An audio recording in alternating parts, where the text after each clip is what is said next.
Good afternoon, good morning, good evening, wherever you are on this fast forward planet, risky planet, still wrapped in a pandemic, and with vaccination success not assured by any means in the United States, and even less so in many other countries where there hasn't been a single dose delivered yet. I'm Andy Revkin, the Earth Institute of Columbia University. This is our frequent conversation that I hold in issues where complexity and consequence collide. And sadly, Texas has been in the crosshairs of one such incident. That's still unfolding. It's not done by any means. It's this extraordinary collision of infrastructure, efficiency, and fat tail risk. The things that we know are in the system, but really disregard too often in our energy systems, water systems, many other aspects of life. Pandemic risk reduction. I have a great panel here today, and I see actually Melissa's here. I'm going to go this way. Hey, guys. Hi, I'm really glad you're here. I wasn't sure about your timing. No, we just fortunate series of events. So joining early, super excited to be here to hang out with y'all for the next bit. Good to see everyone. It's always cool to know that every once in a while things line up in a good direction. Great, right? And after this week, I'll take it. Yeah, really. So especially, and a special thank you and acknowledgement to those in Texas, both in this conversation and people on the ground everywhere who are still struggling with profound impacts of a situation that, again, it's in the climatology. It's even without climate change. Oh, Melissa dropped off for a second. And we'll learn about that from Adam. And yet it's not in our policy adequately. So I wanted to frame this conversation around that question. Can we better mesh decisions that are made based on economics and politics with the realities of life on a planet that is turbulent? And I thought to do that, we'd start with Adam to give just a bit of that climate context. I'm going to open up a couple of slides here I prepared just to kind of lay out a bit of this context. Hold on one second. And it's right here. I'm always, because I produce these, there's no team of people behind me, it's just me. So here's the overview. Experts and journalists exploring lessons and solutions as predictable but rare extreme cold wave overwhelms Texas energy systems. And here's Ryan Rusak, who's the opinion editor of the Fort Worth Star-Telegram. They did a pretty fantastic piece on this. It's hard to say yay for an opinion column, but he really did nail the issues and laying this. We'll talk about that in a second. And here, Adam Sobel, who is who's a climate scientist at Columbia University's Earth Institute Initiative at the Lamont Doherty Earth Observatory, did a piece that ran just yesterday or the day before, one of those COVID days, I don't know what day, for CNN on some of the realities here, called the phony blame game on Texas weather. And it was really interesting because it was not one of these reflexive pieces you see out there that's saying all these idiots like Tucker Carlson are lying about what happened. Adam got into the weeds on the climate science, which is still complicated. And one of his citations is that piece at the lower right-hand corner there, which was a study in 2015 saying cold snaps like the one that hit the eastern U.S. in the past winters are not a consequence of climate change. Scientists have now shown that global warming actually tends to reduce temperature variability. And so this gets you into that uncomfortable square. Does it just paralyze you to think that, oh, wait, this is more complicated than I thought? Or does it clarify directions? I think it clarifies when you really look carefully. So Adam, can you just kind of quickly sort of summarize what happened in Texas climatologically and how that relates to all the kerfluffle that's been happening? Yeah, first of all, just to say, I do think Tucker Carlson is completely lying about it. I mean, just what it says there, that the Sure. massive energy failure, that's just not a good description of what happened. But I'm sure your other guests are going to talk more about that and have more expertise. So I'll stop there on that. In terms of the climate, Adam, can you wait 1 second? oh yeah, Suddenly, I was getting a lot of fuzzy static with your connection. yeah, I'm not the upload is not great, so I see myself with a delay in the video, but the sound side is very good. Can you try to? I'm wondering if you can go straight through your computer microphone, or is that what you're already doing?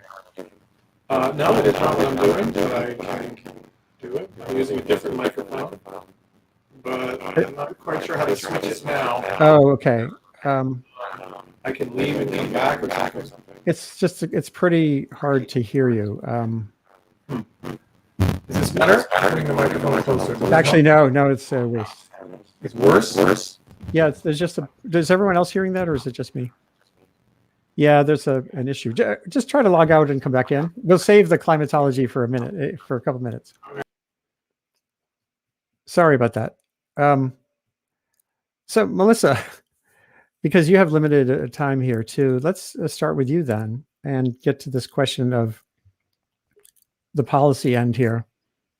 So much of what we see in the press is, well, these initial days after an event like this, especially when it's still unfolding, are really complicated. And the press we dive into it and find a narrative, and sometimes it's the wrong one. Just give us a sense of where you are. You're in Texas, Mm-hmm. and your view of what happened. When you woke up and everything was coming unglued in a way that you obviously understand very well. What were your reactions? I mean, it was interesting because I was here for the 2011 cold snap. And actually, Emily, were you here as well during? Yeah, we were both here. So full disclosure, Emily and I went to UT Austin together as grad students. And so we were here in 2011 experiencing it. And I think in that storm, I had about 4 hours without power. And we were like, wow, that was a big one. And now living through this, it's not that wasn't serious. It's not that there weren't real impacts, but this was certainly a different level. So, I mean, what we saw was the cold weather was coming in over the weekend. We had been, broadly told to prep for kind of these 40-minute rolling blackouts. And at 2 a.m. Monday morning, so Sunday night, we heard the power go out. The UPS started, beeping at us, and we went, okay, this is what we were prepared for, 40 minutes. We got the power back 3 days and 3 hours later. And that was the reality we went into. And after a few hours, the water went out as well, despite our best efforts to keep things flowing through the pipes. It actually froze outside the house. So it didn't matter what we were doing inside the house.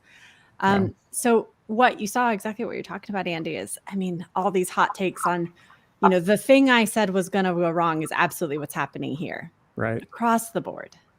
It was the wind's fault. It was the gas's fault. It was, the market's fault. It was all these things. And the reality is, I mean, at that point, hours in, we didn't have the data of what was actually going to be happening. We had some indicators, but we really need to do analysis around it to figure out what did happen.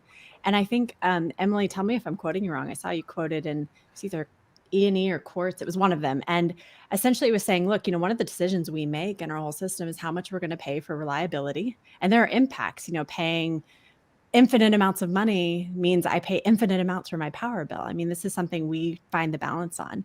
And obviously no one living here liked the balance we struck over the past few days. And it's had huge impacts on people. The equity issues in particular are just, we can go into that. But it's been interesting being here, especially because I study this stuff and I'm seeing it in real time and living it. It's something. Well, maybe Emily, do you want to dive in on that too, as a Texan transplanted to Georgia? Californian originally, so a lot of different power outages in my past. But it's a really interesting thing. I mean, to Melissa's point, there were a lot of takes about, well, the thing that I predicted is exactly what's going wrong. To take the thing that I think is going wrong, that I think I actually am right about, we're not that well prepared for emergencies across integrated infrastructure systems. And so I think there's a lot to be said still about what actually went wrong here, what should we have been prepared for, et cetera. But especially in a lot of the conversations about whether Texas should have been more prepared and whether the 2011 event recommendations were sufficient to actually avoid this issue and so on. I think one of the things that has really been coming through a lot of the conversation is that ERCOT actually thought that it would have been okay in this environment. I think there's a lot of appropriate critique about the level of communication that was going when blackouts were expected on a rolling basis. But a lot of the power that went down, people didn't actually think they were going to lose. And so thinking about what could we have done differently, we should talk a lot about that, and we should talk a lot about what our design considerations should take into account. That said, sometimes we are actually going to have emergency situations like this, and the fact that we were not prepared for an emergency, which leads to massive, massive suffering for people, it's not just a power grid system failure, it's a kind of combined and integrated infrastructure system failure. Completely. Again, Melissa, just because you have limited time, and actually, Adam, let's test your audio now. How are you doing? Hi. Oh, much better. Okay. I don't know what happened. So Adam, just let's back up to Texas's weather. You know, I've written about the flash flood alley. I've written about the wildfires in east of Austin back in Labor Day 2010 or whatever. And you've got these cold snaps. There was a great epic one in 1899, I think. Yeah. Maybe this one seemed to break records beyond that one. But the overall trend, can you just talk about, like, let's just pull back from all this debate about climate change, Hui, et cetera, to what do we know about climate extremes in Texas? Well, I mean, so you want to talk about extremes other than cold snaps? Well, no, cold. We'll talk about winter. Yeah. Okay. Yeah. I mean, so this is an extreme event. It's been obviously very cold for an extended period of time. It's part of a large Arctic air mass plunging over almost the entire, continental 48 United States. And my understanding is that it is not quite a record-breaking event in most places, but very close to it. I think 1899 just beats it over some of the state, and there was a couple of other events in the last, I think in 89 and 96, there have been some other extreme events, but definitely up there. As an extreme event. Obviously, this is not the typical kind of extreme event that Texas is most subject to. We think about hurricanes and droughts and heat waves, but not out of the realm of possibility. The climate debate that you discussed is something that, and the thing that I was sort of struggling to write about in the piece that you cited was that this is a really tricky and interesting, in some ways frustrating debate that's been going on in the climate community over, I would say, about the last decade. So, and it doesn't just apply to cold snaps, it applies to some other kinds of events too that are basically related to large scale disturbances in the jet stream. So this is the jet stream in the winter sort of encloses, the polar jet stream sort of encloses the cold air at the pole, but as the jet stream wobbles, and the wobbles southward are associated with winter storms, and they bring cold air behind them. So basically the jet stream dipped really, really far south. We sometimes call these polar vortex events, although I think that name is not that helpful, but that might be a word you've heard in the past. And they bring down this cold air. So the argument has been, some climate scientists started arguing around 10 years ago that as the climate warms, which everybody agrees is happening, who's a scientist in this field, the pole warms the most, especially in the northern hemisphere. So the Arctic has the strongest warming. That's also undisputed. And so as that happens, the difference in temperature between the surface, between the lower latitudes and the higher latitude, difference in temperature between the pole and say Texas becomes less. And that temperature difference, or temperature gradient, as we say, is related to the strength of the winds above it. So the argument is that the weaker temperature difference with global warming should weaken the jet stream. Excuse me. And as a consequence of that, the claim has been that the weaker jet stream is also wobblier and gets wavier, and so that these kind of events become more likely to happen. And that means that even though the Arctic air is actually warmer than it used to be, the argument has been that it plunges south more frequently or more strongly, so that sort of paradoxically or counterintuitively, places like Texas, or New York City for that matter too, can actually get more higher frequency of extreme cold events, even though overall everything is warmer. And there's been some evidence of this in the observations over certain periods of time. And this has now, but it's quite counterintuitive, and there's been debate over it, over the last 10 years. I and a lot of my colleagues in the field remain unconvinced. I'm not an expert in this, I haven't researched this topic very closely, but I know most of the people who do. And most of the ones I respect the most are not convinced by this. Basically, first of all, the observational case is not clear. If you look at the long-term trends over the entire record, you really don't see a clear increase in these types of events. And the models don't do it systematically. Whether the ETH one you cited was a sort of idealized model where they study jet streams in sort of simple configuration. They don't do this. They wiggle less under polar amplified warming.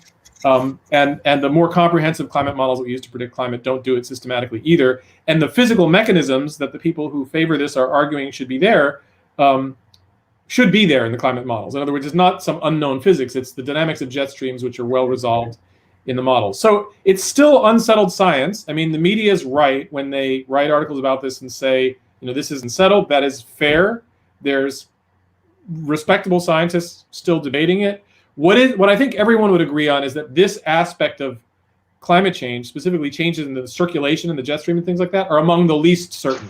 So we know it's getting warmer. We know the warming is strongest at the pole. We know water vapor is increasing. We know extreme rainfalls. A lot of things we know. This is like one of the hardest things. Yeah.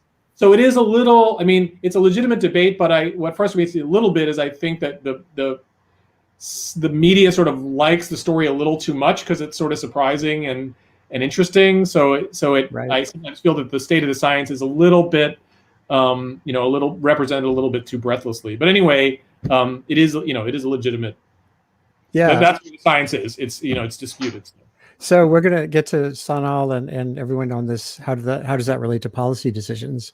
And as a climate journalist, I've waved this before on these shows. I've been writing about climate change, global warming, CO2 effect on the atmosphere since the 1980s. My 1988 cover story, before there was an IPCC and a UNFCCC and all that stuff. And I got captured in a narrative. It took me until 2009 to start writing about climate risk, to make my mental model more around climate risk. What puts a community at risk, or a system, like a energy system at risk?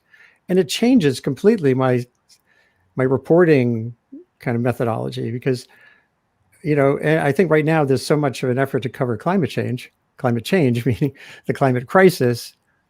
What gets lost sometimes is that a big chunk of the climate crisis is from risk that we have built in communities, in areas with climate extremes or variability that isn't yet adequately understood. So this is like one of my takeaways often. I've tried not to get captured by a narrative. And, political journalists, as was said early on, it was Melissa, I think, who said, we all grab an expert. Or maybe it was Emily. Oh, Melissa was quoting Emily. That's right. In a situation like this, everyone can grasp for a narrative, with some scholarship behind it to fit an argument. And I have to work. It's almost like yoga or something, or meditation. I find myself, as a progressive, person, having to pull back from my own narrative sometimes. Does that feel like it's part of this? Maybe we'll start with, I think, Emily, it was you who talked about that grab bag of expertise. Yeah, and I think the framing it around climate risk and framing it around climate impacts, in the sense that what we care about is actually the impact on a person much more than we care about the impact on, even the climate itself. Like, a lot of the time we are, I think, maybe not as anthropocentric as we probably should be in talking about the risks and the outcomes here. There's a lot that's going on, and some of it's climate, some of it's the fact that we have infrastructure systems that are interacting, et cetera. But I think in general, we have a bit of a tendency to focus on some of the technical things that we can do, and a little bit like in the sense that we're talking about steel and concrete and stuff like that, and not necessarily talking about a lot of what we actually do know about adaptation and risk and things like that. Because I think you're right that we haven't necessarily had climate risk be part of the narrative. I actually disagree a little bit that we don't know what we could be doing better. It's not so much that we don't know how to manage it, it's we're not doing that. And I think Melissa had pointed out earlier, there are massive, massive equity implications of the way that we've built our infrastructure, even without climate change. They're much worse as a result of climate change. And I think we're really seeing that with this event and some of the other similar ones people are talking about. So we'll pivot in the second half here, I'm really glad, Melissa, you can stay on for the full thing. We're going to pivot to where do we go from here, like, and what are the lessons here for the grid generally across the United States. Of course, you always have to say grids. Obviously, Texas is that remarkable situation of being on its own. But I want to stick a little bit more here still with the local picture. And we get to Sonal, you in a second, because you did some really good reporting on the vulnerabilities that were there even a couple of weeks before what happened. But I want to talk to Ryan as a journalist who's not a science writer, who got nailed by this as a human being, as a newsroom, and as a citizen. How does this all play out? That, as I said, the editorial you wrote really kind of walks through the multiple blame thing, this can't happen again thing. So what's your takeaway? What are you writing now? Well, I'm writing a personal column about when you mentioned narratives, and I think the narrative about how, for some politically motivated people, about how this proves that everything in Texas is wrong and broken is wildly overstated. It was bad. It was worse than we ever imagined it could be, and worse than we should ever accept from our leaders. But to take that and extrapolate to everything Texas has done for the last 3 decades as a mistake is a political narrative that Sure. just really bleeds out all of the nuance. And as an editorial board, we really try to focus on concrete, specific policy solutions in everything that we try to write about. Because to my mind, as an editorial writer, if I say, well, this shows that Texas needs to, overhaul its entire approach to climate change, that may be true. In fact, I think there's a lot of truth in that. But that's big and amorphous and vague, and it's hard to hold leaders accountable. If we say we need a significant debate about how to winterize our natural gas infrastructure and how much it's worth paying to do that to avoid a situation like this, that's a specific policy debate that we can have. And so I share sort of a different way of framing what you framed about narratives. To me, narratives, big, broad, vast narratives, are the enemy of policy that actually addresses the problems at hand. Yeah, but you did make one point in that editorial that broadened things to the extent that this similar pattern was seen with the pandemic. Hospital beds, and that, does that get to a more generic failure? And again, this is not a Texas issue. It's a United States issue. It's an every community issue. Does that feel like there's a pattern there? It does. I think there's 2 things that governments are not great at, and frankly, most humans are not great at, and that's accurately measuring risk and planning for the future beyond, the current budget cycle, or for the individual, the current, week, month, or year. We've done our share of that in Texas. We've made our markets and our systems brutally efficient, but we haven't given ourselves a lot of options for building capacity for things when things go wrong. And so, with the pandemic, we saw, sort of an inability to measure cases. We still had the state health department operating by fax machine in some cases. And in this crisis, we've seen that even when they were handed a specific plan to avoid this from happening, prevent this from happening again, our legislature was unable to look past. In 2011 was a terrible, terrible budget cycle for the legislature. So maybe that, and they had like a $25 billion shortfall, and after the Great Recession, and it may have been that just practically coming back to that at in 2013 when the memory of that brutal 2011 storm, that was never going to happen. But those are the failures that happen. We have a part-time legislature. We have essentially one-party rule for almost 3 decades, and so the incentive to address these long-term problems is missing in a lot of ways. I'd love to hear from Emily, and or maybe Emily's off right now for the moment. So from Melissa on that 2011 plan, and Sonal, you must have. I'm not sure how long you've been on this beat, but maybe we could talk with you now about how industry and government regulation dealt with the cold snap impacts and actually playing that out. The piece you wrote that ran a couple of weeks before the event really laid out all these vulnerabilities pretty profoundly. Well, so Power is really a trade publication. So we cater to the industry generally. So which that means we have a very specific, I guess, inside view of what's happening. And it's, when you think about what has happened in ERCOT, so the way that we would view it is specifically in terms of the capacity of the fuels that have been used and how they contribute to reliability. Specifically, the power industry specifically is, this is their number one mission. There is nothing more important than reliability. So, and by the way, I'm a Houstonian and I understand the implications of what has happened in a profound way. This is completely out of this is extraordinary, beyond extraordinary, not just the weather event, but how it affected the generators specifically. So when I was around, and I've been here at Power for nearly 13 years now. So I was around during the cold snap, and that in itself was an extreme event. There have been several things that have happened since then in the ERCOT market that really have changed profoundly the way that investments have been made in terms of capacity and what kind of reliability they can offer. After 2011, I think what we saw really was a real emphasis from the North American Electric Reliability Corporation that essentially just, they took a really long and hard look, and, eventually they determined that there has to be some aspects that need to be mandated. But the trouble is that you can't really put a one-fit-all solution on power plants, because even if they adopt certain technology that's the same, they have different specs because they're in different locations, they have different purposes, applications. So what they decided eventually was to basically set out some guidelines, and they did this in conjunction with industry. And, it's best practices type, lesson learned type things. They continue that, with some veracity, in my opinion. I continually cover all sorts of reliability events that they hold.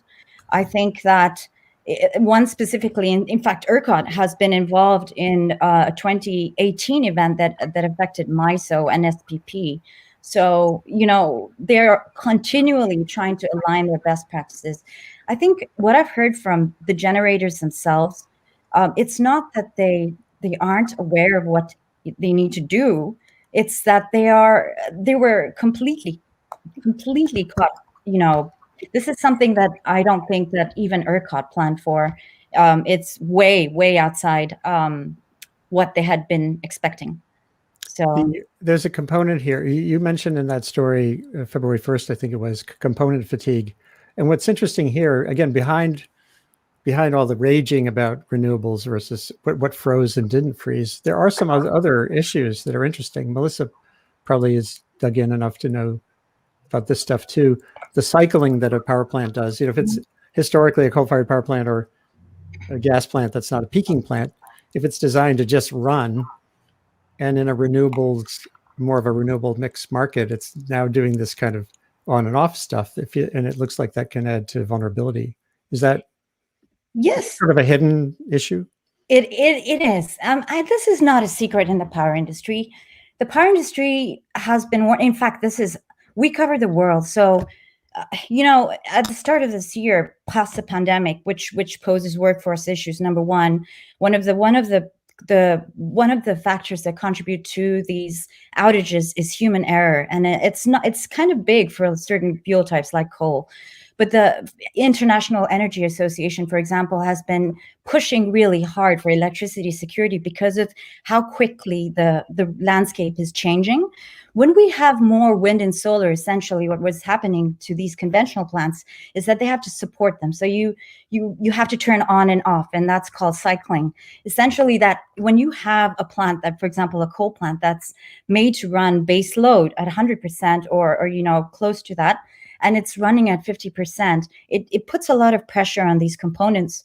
It's the same thing that's happening all over the place, with gas turbines as well. Gas turbines now, the modern ones, are being built for flexibility, but the more that they're turned on and off is a problem. And so they have to continually look for that. We have issues in the industry specifically as to how to gauge that for different types of fuel. And by the way, even nuclear plants are running flexibly at this point as well. So it's a big issue.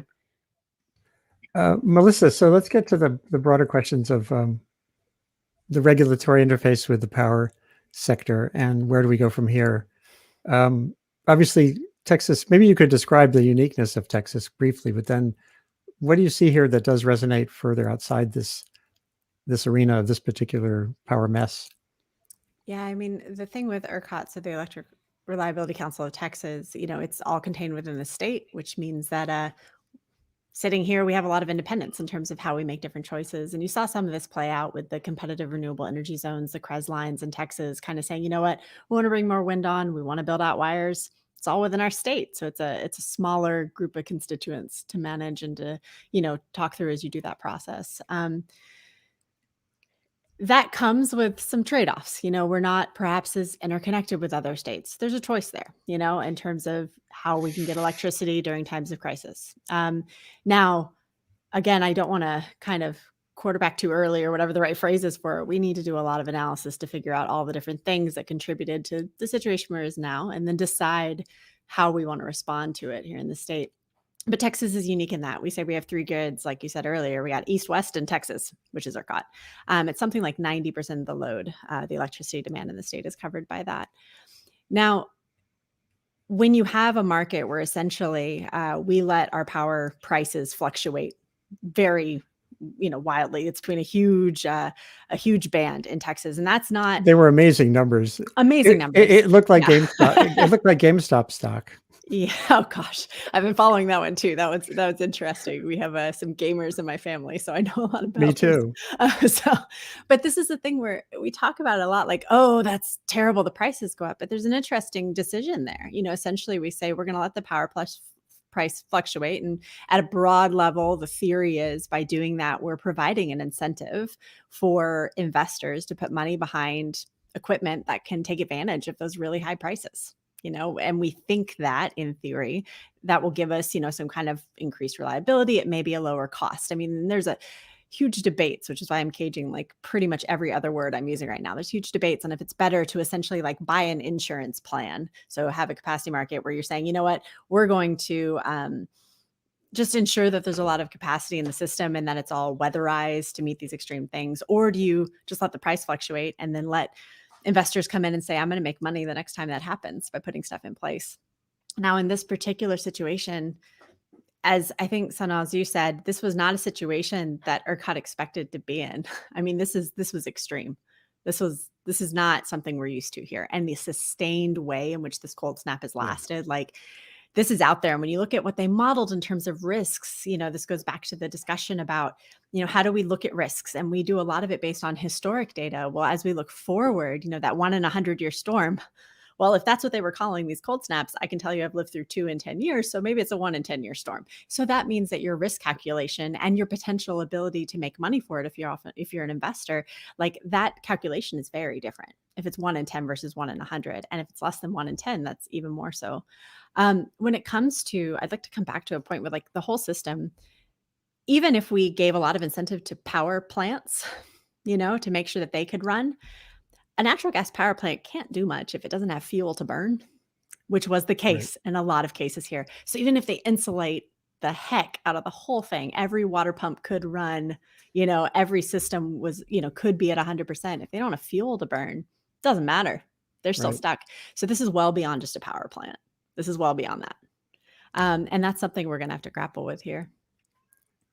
How does that feel from the industry side, Sonal, when you think about what are the questions they're asking now Well, I mean, it's really, really important to note that ERCOT's fuel mix has changed, tremendously in 10 years since the 2011 crisis. I want to call it a crisis because it was, at the time we knew that specifically this could never happen again. So, for example, I mean, just generally, gas was, I think, at 40% in 2011, and today it's at literally 50, more than half of what the capacity should. The total capacity.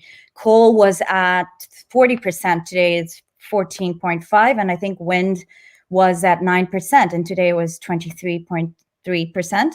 So it's a completely different profile. Number one, I think that the changes that have come incrementally over the years generally have added to the reliability because ERCOT has added demand response, for example. They have battery capacity, they have a bit more distributed generation, they have solar, and the wind turbines have been functioning as they should, in terms of providing any kind of seasonal power. So in my view, I think it's not really a great comparison to compare what happened in 2011 to what's going on today.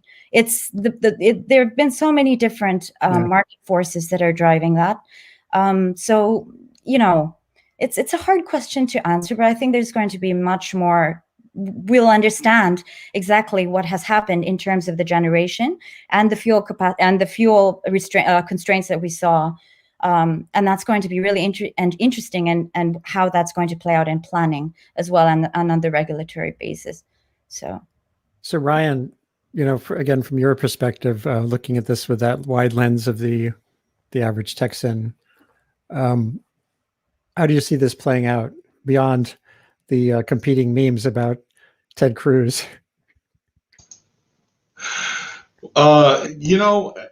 My experience with the Texas legislature leads me to believe that they will find a way to do the least possible. And I hate that sounds as cynical as it does, but as with any legislative body, there's many ways to kill a bill. There's only one way to pass it.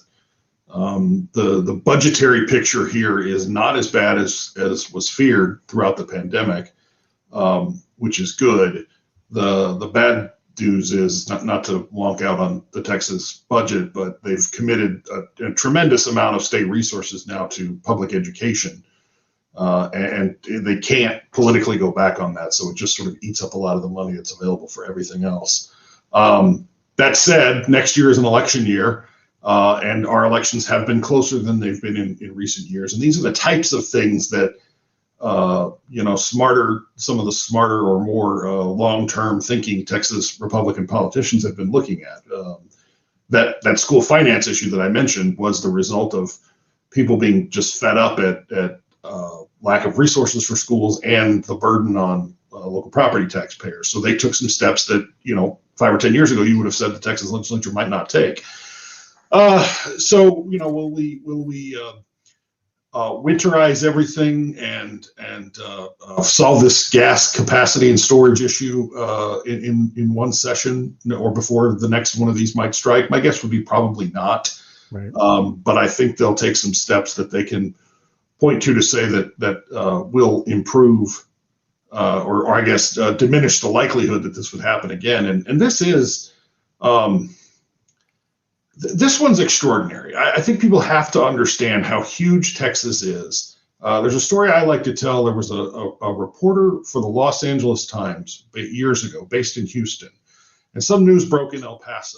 And the home office in LA called him and said, "Can you get to El Paso to cover this?" And he said, "I can, but you're closer than I am."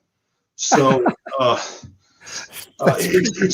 it's really important to we have different. Several different types of regions of topography, and it's such a cliche, but we are our own country in the sense of the vastness and the diversity of problems. And to see something like this affect the entire state, I've lived here almost all my life, and I can't think of but a handful of these that happened. So that's not to say that they shouldn't prepare and do better, and that there weren't failures here. There absolutely were, but It is exceedingly rare for Texas to have something like this affect the entire state. 2011 was really bad here in North Texas, and here in North Texas, we get a lot of cold and ice, and every couple of years, more than the 10 years that much of the state might see it. But in this one, Houston had temperatures that it had never had, colds that it had never recorded, and you're just not going to. I'm not sure you're going to fortify Houston for something that might happen every 100 years. Now, as Melissa said earlier, there's a chance that it's every 10 years, and that's a problem. And we don't know what we don't know, but it was extraordinary. Right. That's an interesting point, because that, as you said, that might change the politics from where it was on this issue earlier. I often thought that about the New York Times, the United States. Way over, it might have been 15 years ago, I wrote a story for the Week in Review speculating that one of the impediments here for getting serious about climate change is that no one lives in the same climate. I mean, this is true worldwide anyway. Only San Diego, and there are a few places that have the world average climate, where it literally is like 60 degrees most of the year. But most of us live in completely different universes. And of course, rich and poor people live in completely different universes of climate in the same place. But if you're talking about an incident that was so profound that Ted Cruz's house was freezing, I don't know why they didn't have a generator. As poor people, as we were showing earlier, were lining up for water. I'm sure it was middle class and lower income people lining up for water. Maybe that will give this a different texture. I don't know how that feels, Melissa. As a Texan also. I mean, correct me if I'm wrong. And Sonal. Like, Ryan, was this was the first time that we'd had all of is it 254 counties in Texas? All of us were hitting this severe cold weather, warning situation at the same time. I mean, I think it was the first time that's ever happened. I think that's right. Yeah. Yeah. And that speaks to how severe or widespread that is. And I do wonder how that will affect opinion when it's not that thing that happened 12 hours drive to the, north or east of you. It's something that happened to everyone. And so many of us have family members scattered throughout the state, and we were all living it at the same time. I know I'm a 6th generation Texan, and we have a large family that's everywhere, and every single one of us was feeling it. Some of us did end up having power, which was really lucky in some parts of the state, but all of us were affected, whether it was directly through losing power and water in our homes or having to face the risk of, this neighbor whose family I've known for generations, do I take them in the middle of COVID? Like, of course you want to, and you will, and you'll figure it out, and you block off bedrooms, you do what you have to do. But like, that's not without stress. So all of us feeling it, I wonder how that'll change public opinion. That's not, totally my specialization. So that's my person talking, about like the feeling of being here. And it's really real. Like, it's really real. I think when I saw South Texas start to go, and the temperatures, like you're showing Andy go in South Texas, like that just... It's extraordinary. It took my breath away for a minute to see it. There was snow on Galveston Island. There's no other way to put it. An island in the Gulf of Mexico had snow. The end. Think about that. Yeah. That's big. But, back to the point of like, how are we going, what is it we're going to do, whether it's the legislature or as private citizens, like what's going to happen? A lot of things will happen, not just in the centralized kind of planning way. I mean, some of us who are able to financially do it may more quickly upgrade the wiring in our home, get a power wall, get, some kind of charging infrastructure in a, less expensive way, buy a generator. There's many neighbors here who they were just like, that's hundreds of dollars that I'm not in a place to spend. Well, maybe they do it now. So there will be impacts, and it will be both centralized and also distributed. And what I fear in that is that the people who already, are kind of at that edge and are more at risk of being, energy poverty in their household, can't pay their bills. Sure. They're looking to pay their bills. How on earth are they going to buy even a generator, much less a power wall for the apartment they rent? I mean, that's not, so we can't just, I think if we care about human health, we don't just say, you know what, we'll leave it to individuals to do that. We need to think about the millions of people who can't just do that and need some backup, need some other people to help them have a reliable, flow of energy and the ability to warm themselves in a really cold situation. Conversely, in really hot situations. But that's in Texas, perhaps less of a concern because we design our plants to shed that heat. So we're a bit better when it comes to the summertime. We're not so great when it comes to the winter, when you want to hold on to some heat. I guess it's just complexified the landscape. I just got off a call this morning. I'm on a UN disaster risk reduction writing panel for the next report on disaster risk, and the communication part is the part I'm involved with. And I'm kind of new to that. I'm still mostly a journalist, but I'll tell you, these same issues come up in the context of virtually every risk that's in the system, but that we don't integrate well still. And it's partially human behavioral nature, going back through evolution. It's partially our social constructs, which are essentially reflect our near-termism and all that. And it feels like it's a grand challenge to me. Climate change is a weird thing because it's this background statistical nudge that doesn't have the starkness of a sudden freeze. But also, so we're bad at the slow-mo things, and we're bad at these extraordinary outlier events too. I want to broaden out a little bit here to the grand landscape of federal policy briefly, and then also to go global a little bit. Just a week ago, I hosted a session on the Himalayan dams that were destroyed by that rock slide that generated a huge tsunami, essentially, up in the highlands there. The same issues there, investment, clean energy investment. Hydro is a good thing. Building it up into the Himalayas is not so good. So, but let's start with this global grid, with the national grid. And I know, Melissa, that your group at Columbia published a study by mostly NYU researchers, how we can get at this. The Biden administration is in first 100 days, big focus on infrastructure. I don't know if this Texas incident, even though it's sort of isolated in a certain way, informs the grander plan. I mean, I think what the Texas event also shows to me is as we go, and this is what this report is on, which is, you say, so the lead author, Avi Zevin, is actually now in the Biden administration. He's right. Yeah, so Avi's over there. So that's great, doing good work. And then we've got Justin, who's at NYU, and then Isabel and then Sam Walsh, who's a non-resident fellow with us. But this piece, basically says, look, as we go to a zero carbon electricity system, which if you look at all the research, all the analysis, if we agree on one thing, it's that as we decarbonize an economy, the power sector is the backbone of it. The backbone of the backbone is the power grid. You need to be strong and flexible. And so this is talking about, what can we do without acts of Congress to actually get some wires built? Like, what are the existing authorities we have? But what this event highlights to me again is our considerations of how we assess risk and how we invest based on a future system that is increasingly dependent on electricity.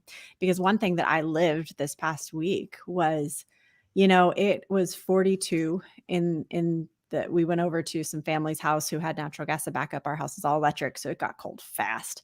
But we went over there and we could keep the house at 42 or above, which may sound freezing, but we were so glad for it when it was 4 degrees, 7 degrees outside Fahrenheit. Yeah, it was a lot. But what we saw was, we had a vehicle with a full tank of diesel outside that when I needed to charge things, but even more importantly than that, when I needed to thaw out myself, my child, I could go do that. And when we were sitting in the car kind of thawing out, I was looking at all my neighbors doing the same thing. Well, what happens in the future when twice the amount or percentage of our economy is dependent on electricity? This isn't to say we shouldn't do that. It's to say the implications. So it's back to that risk thing. What is the implications that when something goes wrong? What is the cost of that? What is the human health impact of all that? It increases. And so we need to think about what happens when everyone's driving an electric vehicle. More people, I think it's 50% of people in Texas right now use electricity to heat their homes. What about when it's more?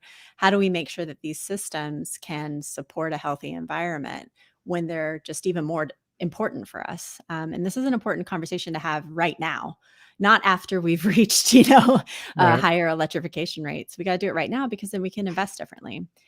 And we can invest in more wires in strategic places to prevent blackouts or, reduce the risk of extended blackouts, because 40 minutes I can deal with, 4 days, not so much.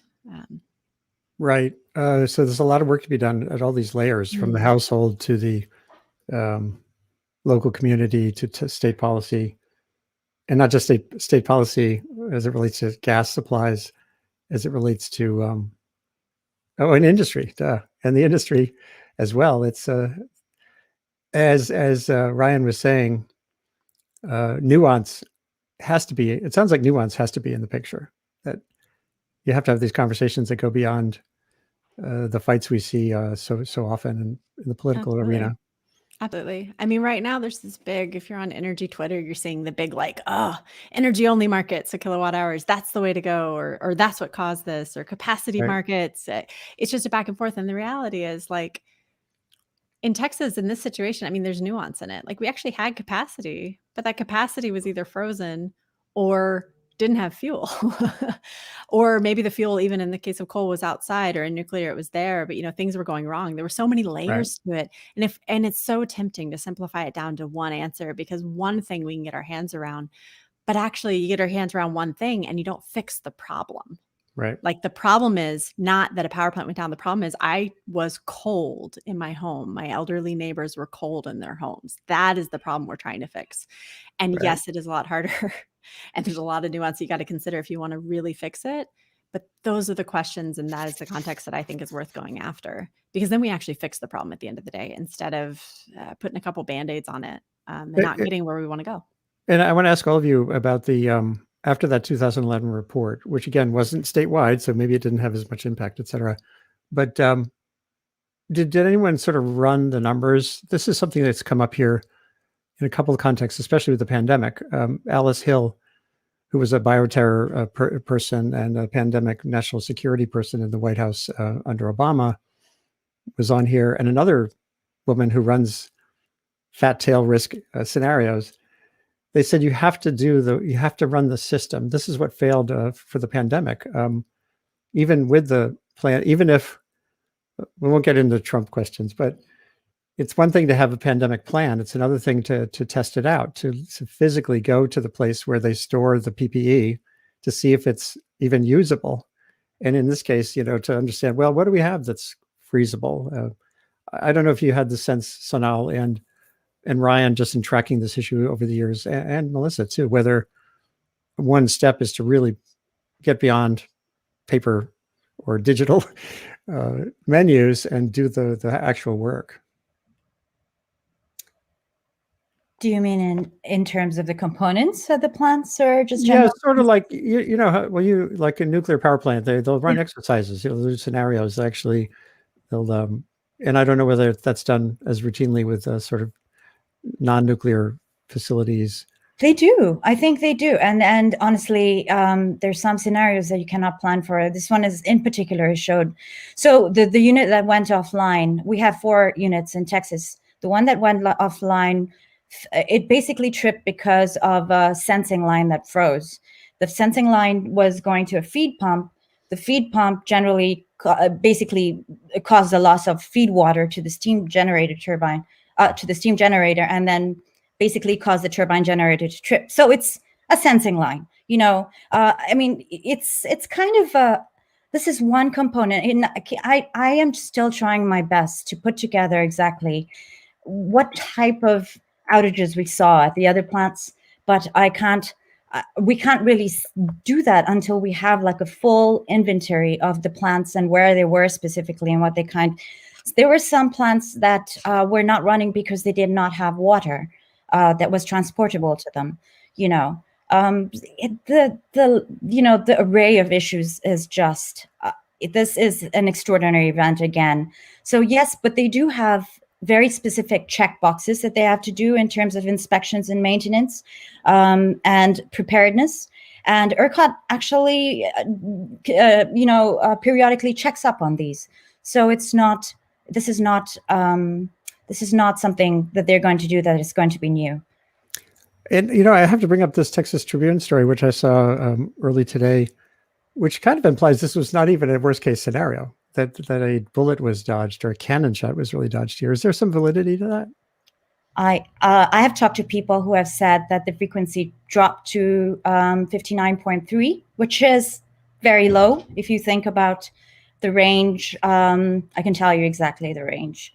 It's something like 60.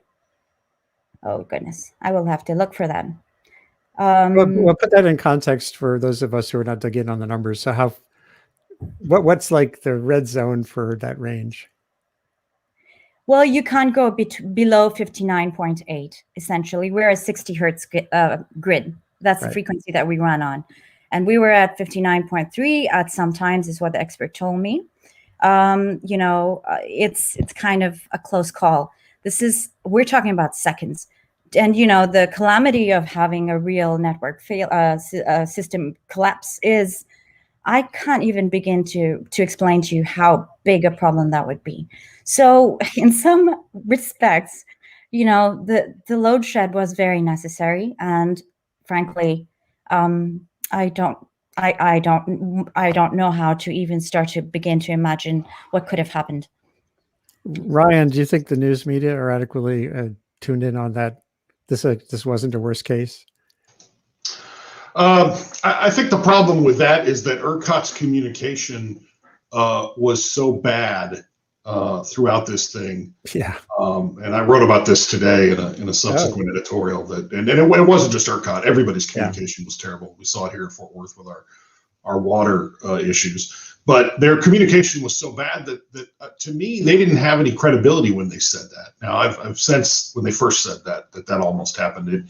It smacked of, hey, as bad as things were, we're the heroes here. Now, it's pretty obvious after a couple of days of reporting has come out on that and the kind of stuff that Sonal is talking about, that that was the case, that they did actually prevent the worst case scenario. But very few reporters are electrical engineers. I would say almost none. And so, our understanding of this stuff, frankly, is very surface. And as you mentioned earlier, we have to reach out for experts, and sometimes, then you're back into the narrative issues. But I don't think Texans that were sitting in their houses at 40 degrees with no running water wanted to hear, hey, we prevented something even worse. There's a time to talk about that and to assess that risk, but this was probably not it. That sounds pretty reasonable. Every story has a cycle to it, and if you jump the gun as a journalist or as a news operation, it can really be counterproductive. So maybe it's some last round of where do we go from here? Sonal, looking at it from your standpoint, how industry looks at things, what's some obvious lesson that you think hasn't fully resonated yet? I think that obviously there's going to be a lot of looking into what NERC, the reliability organization, is going to push out in terms of mandatory standards. There's going to be some real action that's going to have to be taken. But in terms of a very larger picture, I think this is becoming more concrete to the industry that electricity security is not just reliability, from A to B, where you can, produce that power. It really has to do, it's not just about adequacy. It's about operational security. It's about resiliency, right? It's about, making sure that you can produce power in all sorts of conditions, with the supply changing, with the investment gaps that we need, because we really need a lot of investment. I mean, this is going to be, I think, the topics that we will be discussing for the next 5 or 10 years or more. It's just going to be that way. And also the supply, the link between the fuel and deliverability, and with power. So this is going to be something we'll be looking at. And Melissa, from your standpoint, like if you could get a bunch of people in a room right now, who would be in the room that might help make a difference going forward? That kind of thing. But where do we go from here? If I did another session of this next week or next month, how can we drive it forward? I mean, for me, in the short term, so in the next week or even month, it needs to be the people who are breaking down the data and saying what the heck happened.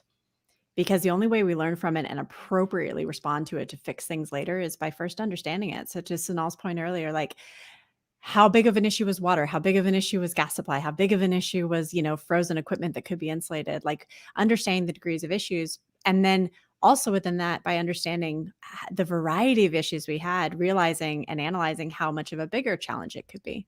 So, maybe not every single plant had a water issue, but okay, how big of an issue could that be? Let's assess the risks in our rest of our system. So I think in the short term, I mean, I think Jesse has talked a lot about this. I'm seeing Jesse Jenkins's tweets up, but it's about understanding what is going on first and foremost, so that we can appropriately respond, because shooting from the hip is unlikely to just get us to the place we want to be in the future, which is, again, warmth in our homes during a cold freeze. It's that simple. So we need to study all of that. And water. Yeah.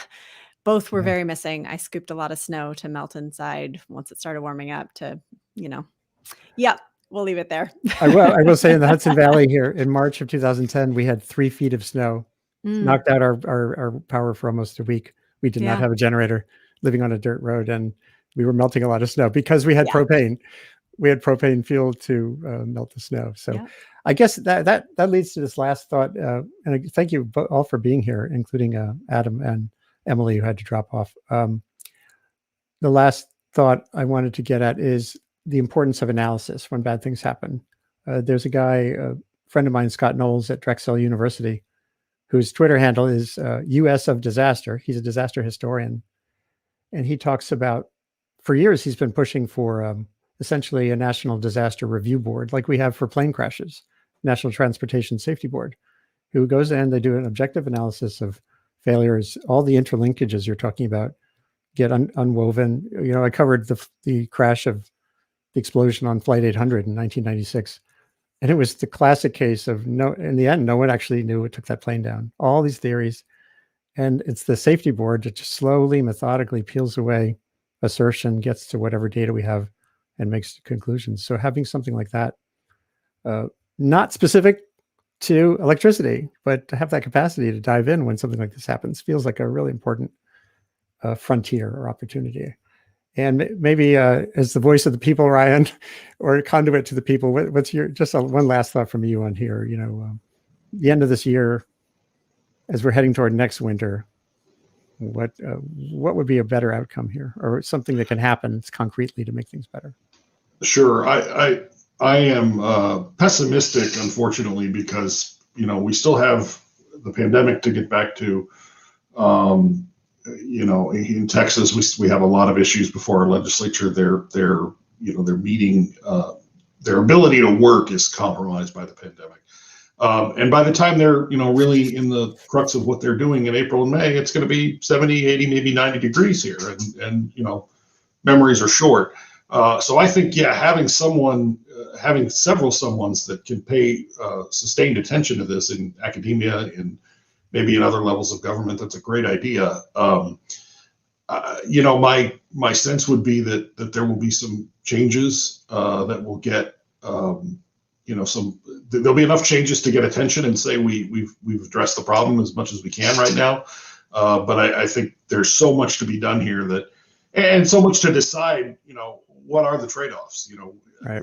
If you ask Texans right now, they would all say, yes, I'll pay a 10% premium on my power bill to make sure this never happens again. Ask them again in May, and that may not be the case. Right.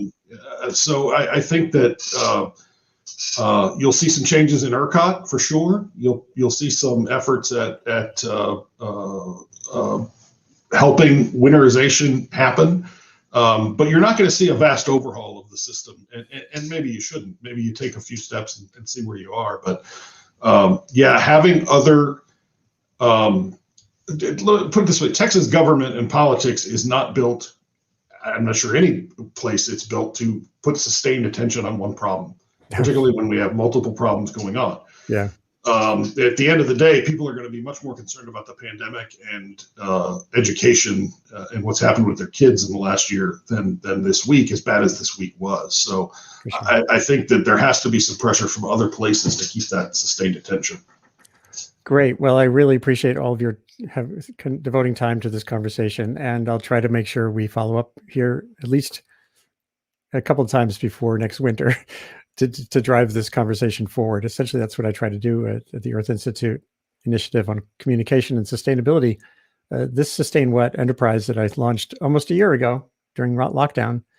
It's a global online conversation identifying solutions to the complicated, shape-shifting, and epic challenges of humanity's great acceleration last half century, in which we built modern Texas, in which we went from 3 billion people to close to 8 billion, which the world is now straining the climate system in ways that are novel and leading to all kinds of change and risk.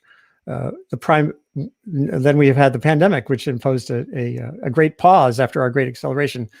A prime focus of mine is making sense of and getting the most out of the fast forward information environment. It's the one Earth system changing faster than the actual environment. How we can connect, and the system is still pretty broken. Too much focus on Ted Cruz's assertions and actions, and not enough on these systemic problems. But we can do better. That's my thinking every day. The webcast is produced here at Columbia University. As soon as we're done, share the link you've been watching on with friends and circles far and wide, and look at that distracting scrolling bar at the bottom for ways to get in touch with me for future sessions as well. Thanks to you, Ryan Rusak, opinion editor at the Fort Worth Star-Telegram, Sonal Patel, senior editor and fine writer on power systems at Power Magazine, Melissa at the Center on Global Energy Policy here at Columbia University. We'll have to meet in person someday. I don't think we have yet. And also to our earlier colleagues, Emily Grubert from Georgia Tech and Adam Sobel from Columbia's climate team.